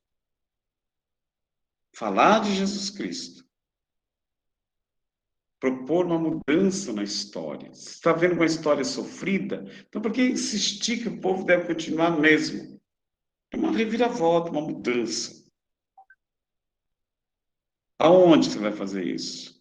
Começa na tua casa. Se a tua família não mudar, não modificar com Jesus, por Cristo, com Cristo e em Cristo, tudo que você fizer fora dela não vai servir de nada, porque eles vão olhar, mas ele está falando isso para nós, mas não está fazendo, aí a gente começa a ter prática farisaica. O fariseu queria mudar o outro, mas ele não mudava. Amores meu, vamos conversar? Alguma dúvida? Eu coloquei assim, ó, o professor Carlos, com a plaquinha dúvidas. Quando apareceu dúvidas, o Ciro caiu em cima do ponto de interrogação e o Jairo veio caminhando lá. Que isso? Vamos esclarecer as dúvidas. E aí, meu? Então, os 3 figurinhas da aula de hoje. Professor Carlos levanta a plaquinha. Dúvidas. Ciro desmaia. Não tenho dúvidas. O Jairo vem, abre a janelinha e vamos conversar? Vamos conversar agora. Parar a apresentação, não é isso? Parar a apresentação. Posso começar, padre? Oba, você é novo, Enio. Quero te conhecer. Mostra a sua. Eu sou assim, que nem a Gal Costa. Mostra a sua cara. Quero ver quem paga pra gente ficar assim. Eu comecei a fazer o curso lá no Nossa Senhora de Lourdes, aí quando começou justamente na sua matéria, aí eu precisei parar e estou retomando aí esse ano. Boa Que noite. bom, seja bem-vindo. Diga, Enio. Eu vou fazer uma pergunta aqui, ela não tem, assim, gostaria muito que, assim, o senhor foi escolhido para responder essa pergunta, porque ela vai cair aqui no que a gente está fazendo aqui, que é buscar enriquecer o nosso conhecimento. Vou ser breve. Lá na criação, né, a gente entende lá no Gênesis que o homem falhou porque desobedeceu a Deus, né? E Deus disse assim, olha, eu vou te dar todo o poder sobre a terra, sobre os animais e tudo mais, porém, todavia, entretanto, não vá naquele lugar comer aquela fruta, porque eu te proíbo, né? Então, não faça isso. O homem foi engabelado, né? E comeu lá daquela fruta, e aí conheceu, a palavra é bem clara, né? Teve a ciência, conheceu e conheceu o bem do mal, né? Porque desobedeceu, mas aquilo lhe abriu os olhos, se sentiram nus, né? E tudo mais. Porém, o que a gente compreende é que o homem desobedeceu a Deus e passou a distinguir o bem do mal pelo conhecimento. Ora, nós estamos aqui, né, e buscamos isso, buscamos enriquecer aí o nosso conhecimento com a palavra, né, com o curso, e cada um na sua, da forma que pode, né, buscar o conhecimento. Aí a dúvida, que tipo de conhecimento o homem teve lá atrás que foi considerado isso como uma falha, ao passo de que nós agora estamos buscando justamente isso. E Jó, por exemplo, que escolheu a sabedoria em vez de toda a riqueza, e Deus deu tudo para ele. Nós estamos buscando conhecimento. Então, não sei se você entendeu a minha colocação. Que tipo de conhecimento que foi aberto lá para os dois, Adão e Eva, pelo qual foi considerado o pecado? O que foi pecado? Você não acreditou nessa história de fruto, esses negócios de... Não, sei que é Eu coloquial. sei. Então, vamos lá no coloquial. O centro da vida. No jardim estava o centro da vida. E quem é o dono, o detentor da vida? Sempre foi Deus. Então, o homem quis conhecer, ele quis ser dono, e que ele queria tomar posse. Que ser E Deus. quando isso, ele queria ser Deus dele. E quando ele comete isso, ele vai lá e questiona e entra nessa história para conhecer a vida, e Deus vem conversar com ele. O que acontece? Ele fala assim: não fui eu. Ele já começa, o pecado do homem começa assim: não assumir o seu erro. Não fui eu. Quem foi que ele falou? Não fui eu, foi ela. Foi ela, mas ela quem? Aquela que o Senhor me deu. Quando ele diz assim, aquela que o Senhor me deu, ele tira da Eva também o pecado e joga para quem? Para Quem que ele, errou? Quem que errou? para Deus, né? Deus. O maior pecado é esse. É você achar que as coisas ruins que acontecem na sua vida, Não é foi sua ele que culpa. fez. Então, pronto. E aí ele vai ter que aprender, né? Assim como o João Batista, né? O João Batista, não, o Zacarias, fez essa negação do divino na interferência da história, ele teve que gestar Deus, aprender quem era Deus. Adão também aprendeu. E nós, a cada dia, nós aprendemos quem é esse Deus. Esse Deus que abre meu olhar para que eu possa ser eu mesmo. E não ser o outro, e nem jogar nas costas do outro os meus defeitos, mas assumir, né? Assumir aquilo que eu sou e a quem eu sou. E acreditar nele. Nós somos Então, responsáveis por muita coisa que acontece ao nosso redor. Entendeu? O pecado maior é esse, é não aceitar que você é frágil, que você falha. Então, ele jogou nas costas da Eva, né? Foi ela, aquela que o Senhor... Ele não fala nem que foi ela. Ele fala, foi aquela que o Senhor me deu. Aí quem que levou a culpa? Foi Deus. Então, o maior pecado do ser humano é a sua pretensão em querer ser Deus de si mesmo. Muito bem. Muito obrigado. Deus abençoe. Tentei resolver esse problema? Então, tá bom. A gente se vê dia 1º de fevereiro, viu? Você vai voltar às aulas normais? Eu quero. Vamos. Então, estarei com vocês lá na aula normal, vai ser presencial. Que bom, né?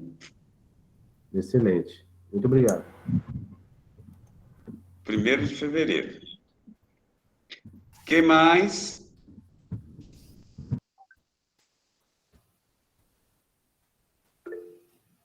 A Letéia levantou a mão. A Letéia Poli. É isso mesmo? É isso mesmo, padre. Tudo bem, Letéia. Tudo bem? Pode... Padre, eu tenho uma pergunta. O senhor disse que os sacerdotes, ele era herdado, né? No caso, o que levou João Batista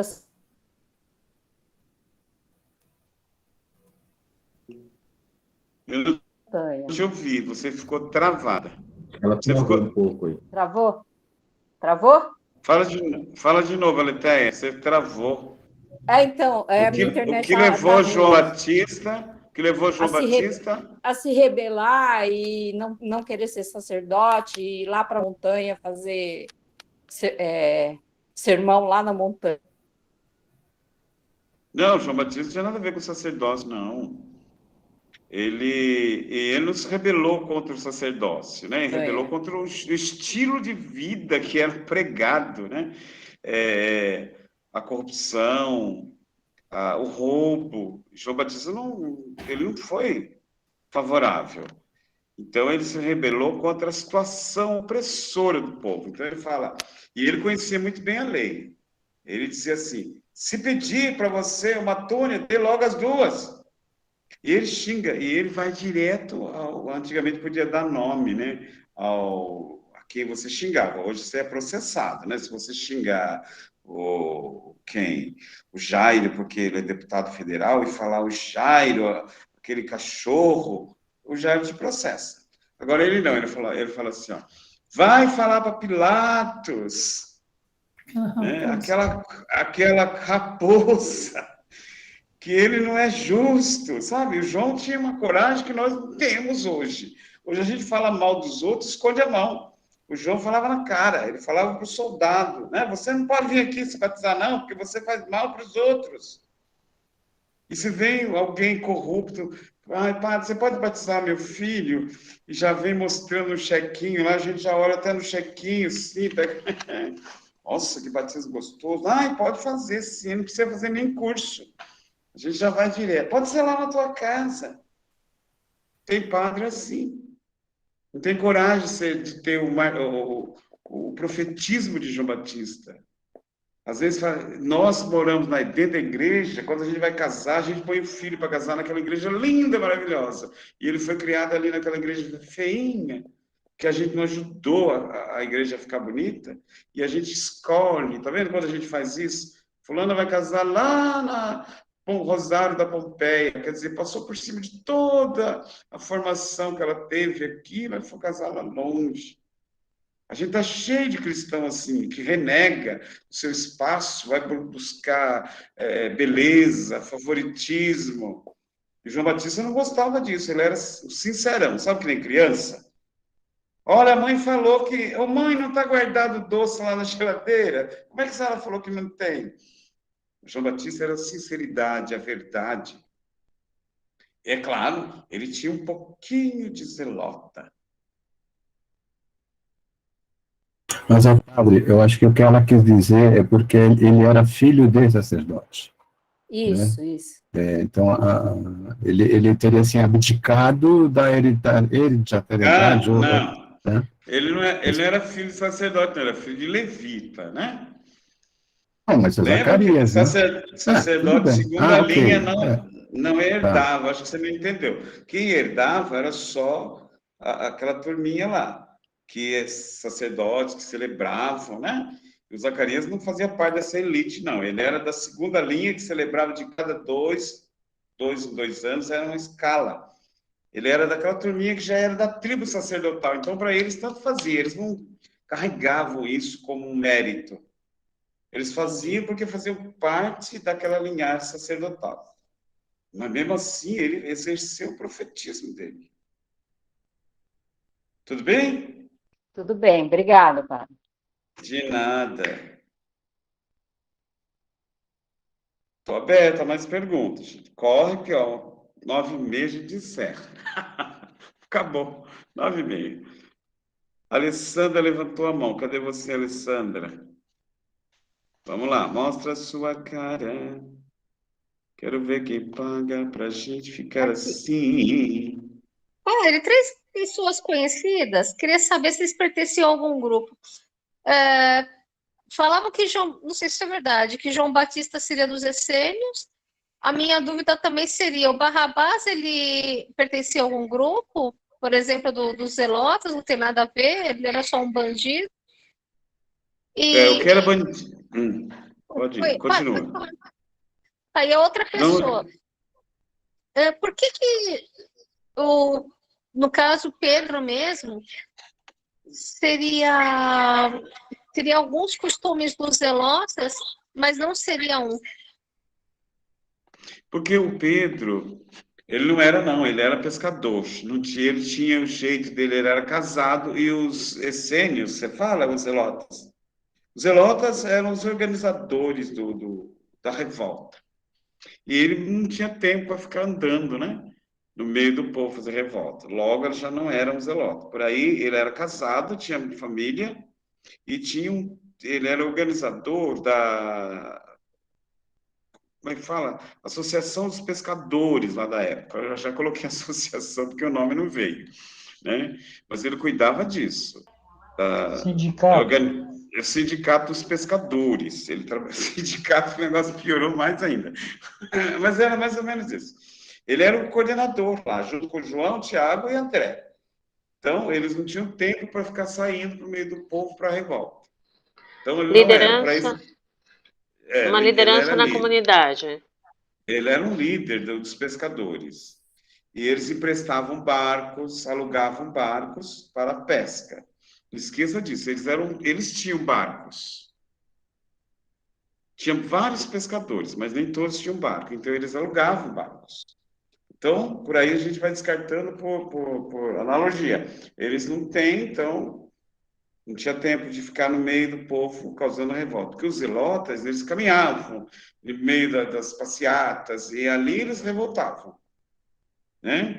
Agora, eu falei para você quem eram os três. É o Simão cananeu.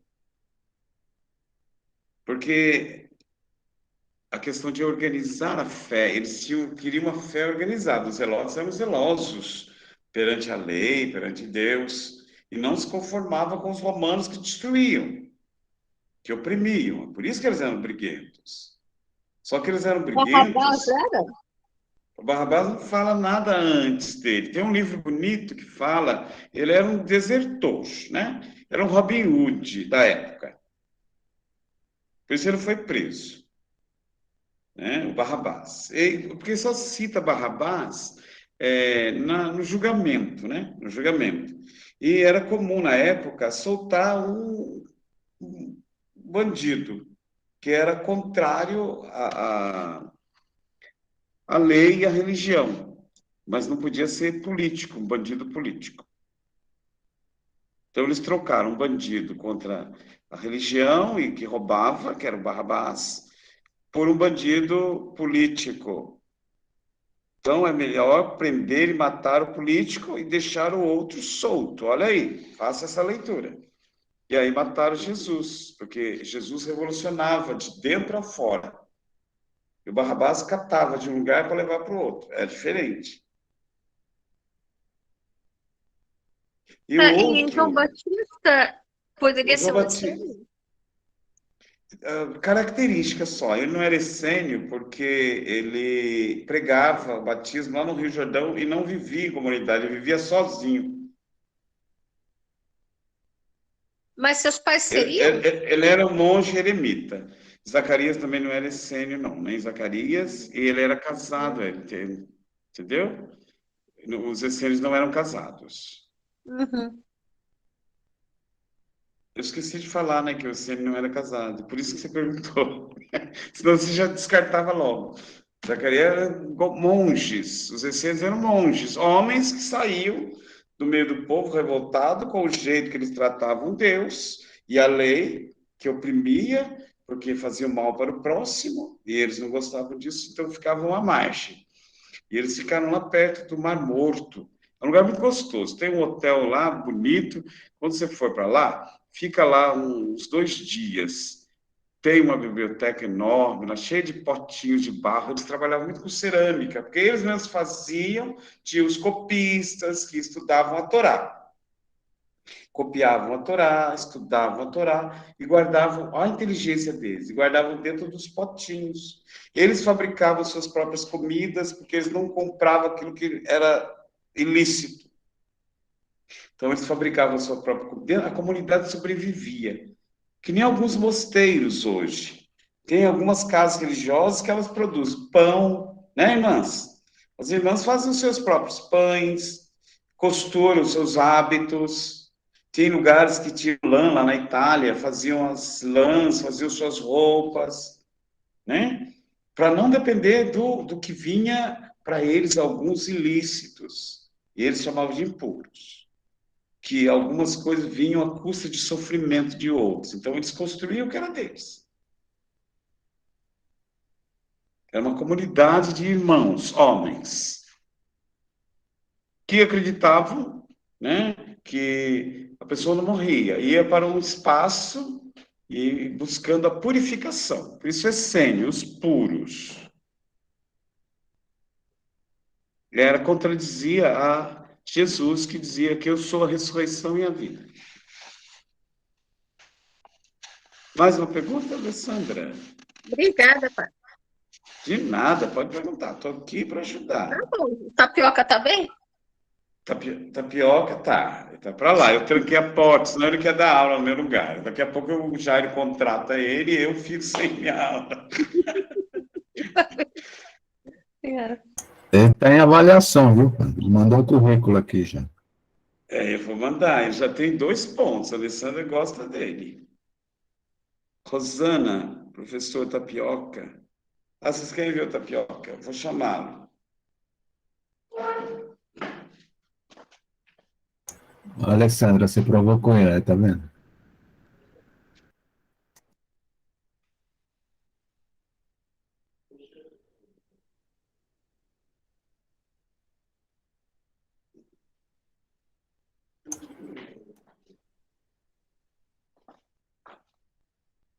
Agora é ele que vai responder, viu, Alessandra? Olha ali para Alessandra.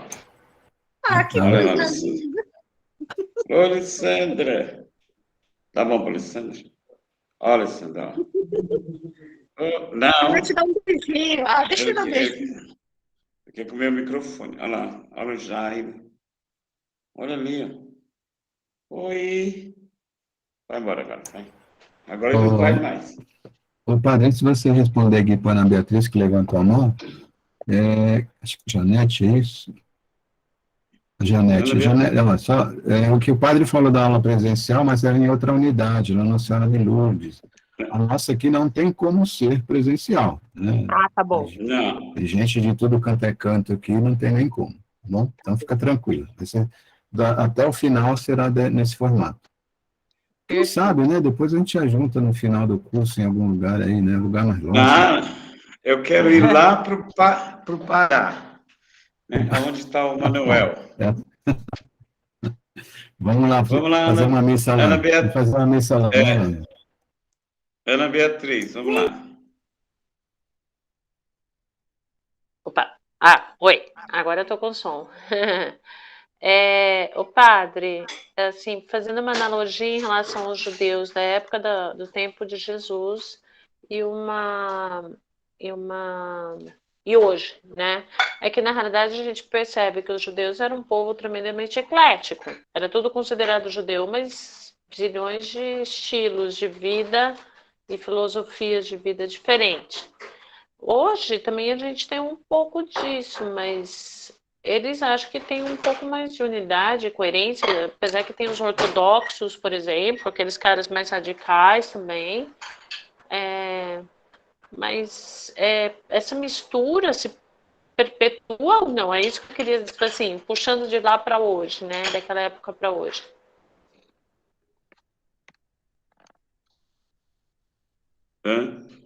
Não, eles têm os tradicionais, né, que os radicais, ortodoxos e os liberais. E depois eles têm o Islã, eles foram para outros cantos. Os xiitas, né, os muçulmanos, né, que se rebelaram, que falam que são filhos do Ismael.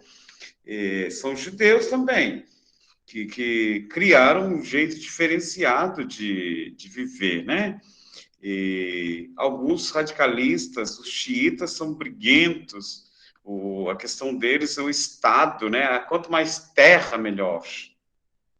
Não é quanto mais justiça, quanto mais poder eles querem. Eles estão esparramados por isso aí. É que eu não via como judeus.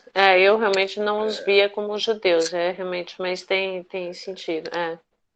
Então, não, é porque, assim, é muito curioso falar quando os judeus, né, vamos dizer assim, do Holocausto, né, da Segunda Guerra, eles sofreram com a questão da pureza da raça, mas eles mesmos foram absolutamente cruéis em relação a essa questão da pureza, né?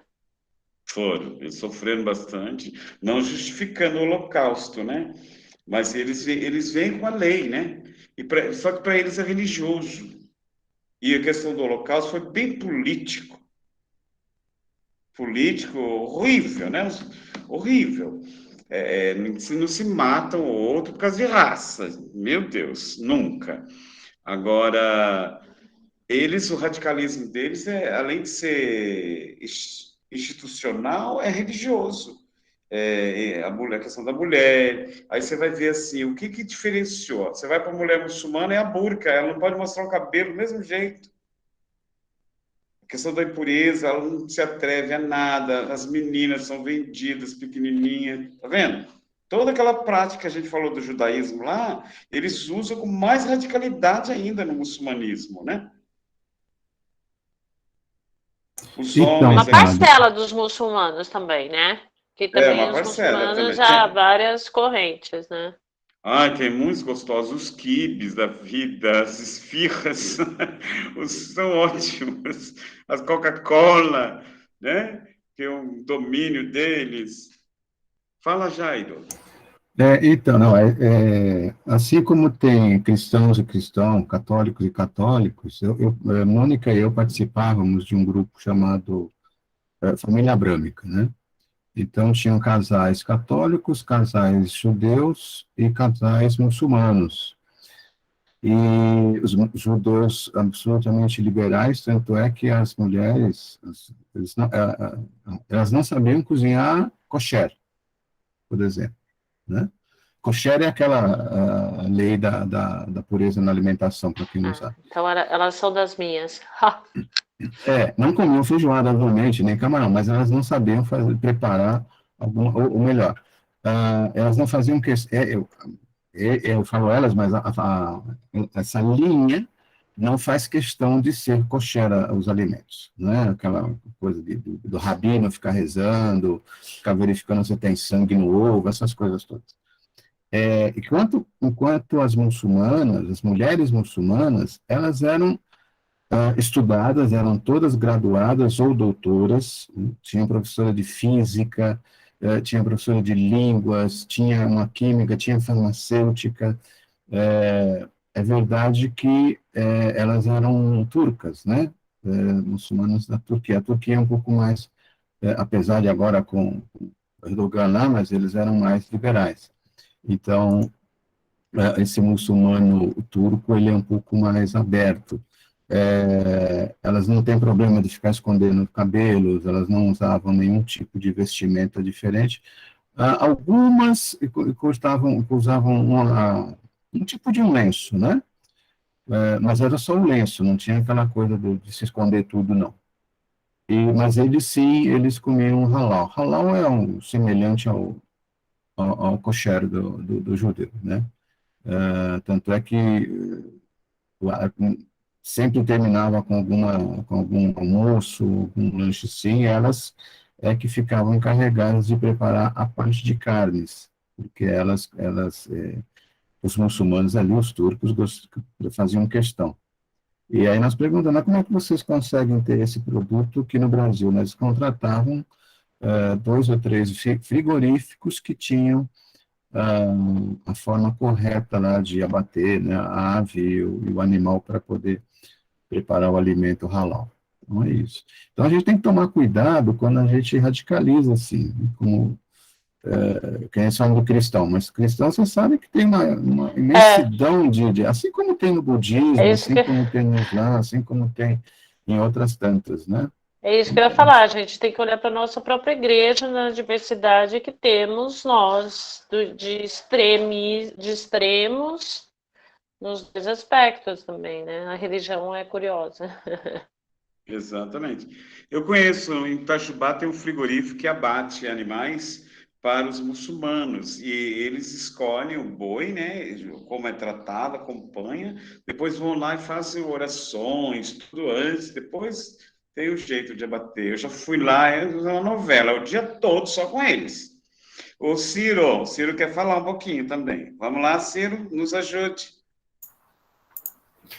Na verdade, é mais uma sugestão, Padre Geraldo. Tem um livro chamado Sobre o Céu e a Terra, escrito por um camarada que era conhecido como Jorge Bergoglio. Atualmente, ele atende pelo nome de Papa Francisco, junto com Abraham Skorka, que era o reitor do Seminário Rabínico de Buenos Aires. E é um livro em que os dois transcrevem os diálogos que tiveram na época em que o Papa Francisco era o arcebispo de Buenos Aires, e trazem visões muito interessantes sobre temas comuns católicos e judaicos. Então, eu definitivamente recomendo, a gente recomenda esse livro, né? Fala a gente porque os dois, eu e a Carminha, adoramos esse livro, é muito interessante, vai muito nessa linha do que o Papa João XXIII dizia, né? Ressalte o que une, não o que desune. Então, eu acho que funciona muito dessa forma. Isso. É na eclesiologia, eu só vou trabalhar isso com você na eclesiologia. Por enquanto, eu sou judeu encarnado. Radical. Esse livro é muito bom mesmo, viu, Ciro? Esse livro é muito bom, e saiu logo que o Papa foi eleito, né? Então, é uma aula. Eu na PUC tive a alegria de ouvir uma palestra de um rabino, que foi aluno do Jorge, porque o Bergoglio dava aula nesse seminário rabínico. E esse rabino, que mora hoje no Brasil, ele é argentino, ele deu uma palestra para nós, foi espetacular. Então, eu usei alguns diálogos dele para falar da igreja no primeiro século, que nós catamos tudo dos judeus. Né? Então, há coisa boa que eles ensinaram e perpetua até hoje. Aí nós vamos ver. Aí quando eu trabalho na liturgia, aí a gente trabalha a questão do altar. O que é o altar? A pia batismal, né? Os vasos sagrados. Então, é claro que é herança. Então, são coisas bonitas que ficaram. Os cantos, né? A espinha dorsal da nossa liturgia é toda ela hebraica, né? Então, aí entra fazendo essa leitura, porque o rabino mostra a espinha dorsal, né? Você viu aí, eu não sei que página, mas senão eu acabo decorando o livro.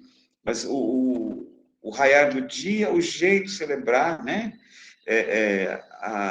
O esquema da liturgia nossa e o esquema da liturgia deles, né? Do hebraico. É lindo, e há comunhão. Há comunhão. Quem falou, não sei qual santo, né? Buscar os pães que nos ajudam a crescer, né? E não os que nos destroem. Quem mais, meus amores? Vamos lá, vocês têm 2 minutos para falar, porque a minha barriga acabou de falar inglês aqui. Cow, é vaca, né? Cow boy. Cowboy. Vaca, ela tá querendo um bifinho. E aí, Manuel, vou aí comer um peixe aí no Pará. Que tá cedo ainda. Pode vir, pai. Aguardando aí. O sol já foi embora? Vai dar 10 horas, é o mesmo horário. Vai dar 10 horas aqui também.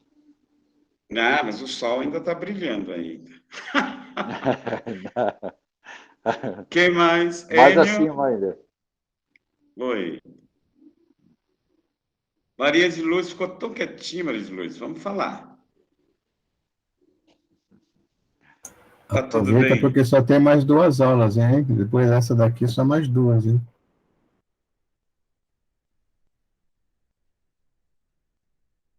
O Enio está indo embora, né, Enio? Deus abençoe, Enio, você. Ana, você quer falar, Ana? Está com a mão levantada? Não, foi sem querer. Foi só aquela hora. Eu levantei para falar sobre essa questão, já fazendo analogias das sociedades. E consertei o vídeo da aula passada, que eu falei que a Bíblia é João Ferreira da Silva, João Ferreira de Almeida, viu? 1674. Então, é uma tradução bem antiga que ele fez, né, do grego para a língua portuguesa. Ele pesquisou em literatura francesa, inglesa e a Septuaginta para poder traduzir para o português. Foi criticado, mas tem mais veracidade, né, de chegar mais perto do original do que muitas traduções nossas. Aí nós falamos das traduções, né, do CNBB é nossa, no Brasil. A TEB também é ecumênica. Então, quem fez a leitura traz para o ecumenismo. A pastoral, para trabalhar nas SEBs, na comunidade base, né, no agir, no falar, no orientar, no formar. Ela está toda ali, prática.